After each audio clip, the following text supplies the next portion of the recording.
Ah, mayong aga, Mm. Sir Ted. Okay, maayong aga, Gid.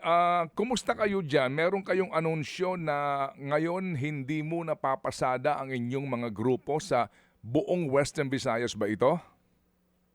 Opo, Sir Ted, no? Sa alliance namin na buong Western Visayas po. Oo. Pero kayo dyan, ikaw ba mismo saan ka nakabase? Sa Iloilo City? Sa Iloilo City po. Oo. Ilang kayo dyan? Hindi kayo papasada ngayon? Sa ngayon na, Sir Ted, no, yung modernized dito sa Iloilo is 480. Pakiulit? Yung 480, yung mga modern jeep dito sa Iloilo City.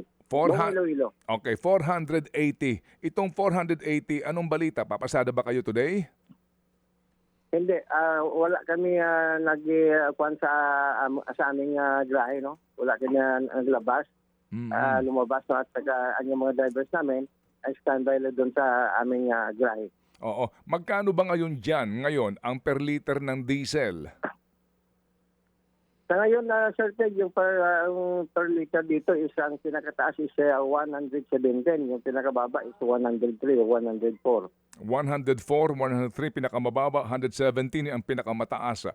At kayong lahat Opo. dyan, kayong lahat, diesel ang gamit ninyo. Opo, Sir Ted. O sige, ano ang sabi dyan sa inyo ng lokal na pamahalaan? Meron ba pakiusap na hindi muna kayo magtigil pasada, bumiyahe pa rin kayo? Wala po, Sir Ted, kasi nagpunta kami ng LTFRB sa yung office ko, harap ng LTFRB. Ang sabi ng LTFRB walang impormasyon galing sa central office na pipigilan kami ng mag-transport na Sir. Oo, pero ang sabi ni Presidente, nag-vlog siya, April 6 daw ang kanyang ibinigay na petsa para sa pamimigay nitong ayuda. April 6, that's 2 weeks from now. Ano ang inyong reaksyon doon?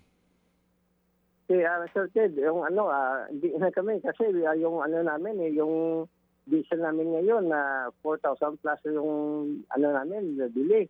At yung mga drivers namin dito, hindi na kami makabigay ng sahod na nila kasi logi kami, no? Logi na kung sa April 6 pa i-implement ng presidente natin yung fuel subsidy, patay na yung mga driver dito sa Iloilo City, Sir Ted, no? Sa ngayon lang, yung drivers natin dito, 20% na traditional ang nag-untat lang biyahe dito sa Iloilo, no? Yung mga drivers natin, wala na.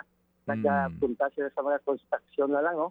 At saka kasi hindi sila maka-sustain sa pagbiyahe, hindi na maka-sustain sa pagbili ng diesel na Sir Ted. Paano yan? Kung hindi ba biyahe ang mga miyembro ninyo, Raymond, paano ang buhay nila? Saan sila kukuha ng kanilang pambili ng bugas? Yung mga drivers natin na sa ngayon na Sir Ted, iba nag-divert sila sa construction, no?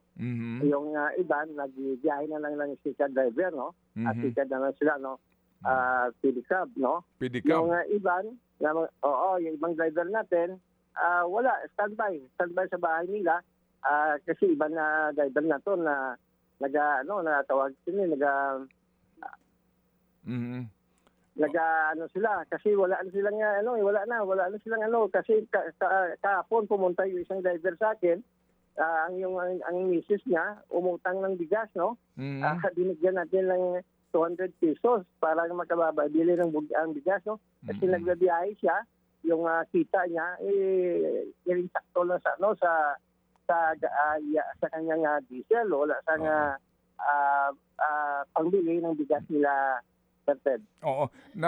Nagkatawag ba sa inyo ang DSWD dyan, pati LTFRB o yung LGU para sabihan kayo kung kailan parating ang ayuda o maging yung fuel subsidy? Wala, Sir Ted. Walang impormasyon na galing sa kanila, no? So, zero information. Blind kami dito eh. Walang tawag sa inyo para paghanda kayo ng listahan ng mga miyembro ninyo at magbigay man lang ng petsa, walang ganon? mayroong listahan ko. Last week pa itong mga listahan. Ang inintay sa ngayon ng mga drivers na doon ng immediate action at ang ating government. Kasi sa ngayon, ay critical na yung sitwasyon namin dito, ay hindi na makakain yung mga drivers namin dito. No? Amo na nga sa ngayon, mahirap yung kalagayan ng mga drivers natin dito sa Iloilo City. Oo. Sa buong Western Visayas. Wala bang binibigay yung Iloilo City government na tulong pinansyal sa inyo galing sa kanila, galing sa city government? Wala pa, Sir Ted. Okay, wala pa asin, wala pa. Sige, Cha, may tanong ka ba? Yes. Sir Raimundo, tama po, modern jeep po ang inyo pong ipinapasada araw-araw? Opo, ma'am.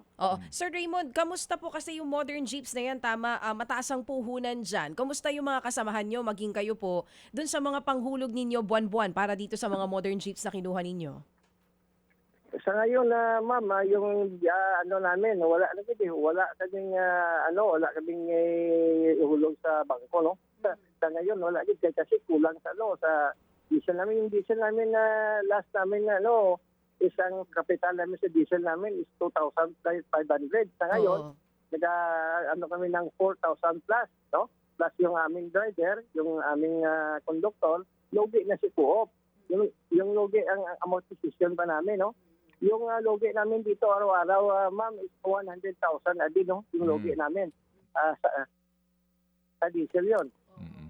Okay, sige. So, Raymond, kung sakali man, pag meron kayong informasyon na at tumawag sa inyo ang LTFRB o DSWD para sa kaukulang ayuda, tawagan nyo rin kami para naman namin malaman ang ginagawa ng gobyerno sa inyo, okay? Opo, Sir Ted. Sige, madamong salamat, Gida. Okay, thank you. Si Raimundo Parcon, ang chairman po ng Western Visayas Transport Cooperative. Mga kapatid, para sa iba pang mga balita at impormasyon, sundan niyo po kami sa X, Instagram, Facebook at syempre sa TikTok, True Network PH. Mag-subscribe din po kayo sa aming YouTube channel, True Network. May website din po tayo, truenetwork.ph. At pwede nyo rin po kaming mapanood sa Channel 19 ng aming True FM TV. Lagi pa rin makinig sa radyo dito po sa 105.9 True FM dahil ito, laging true sa'yo, kapatid. Dito tayo sa totoo.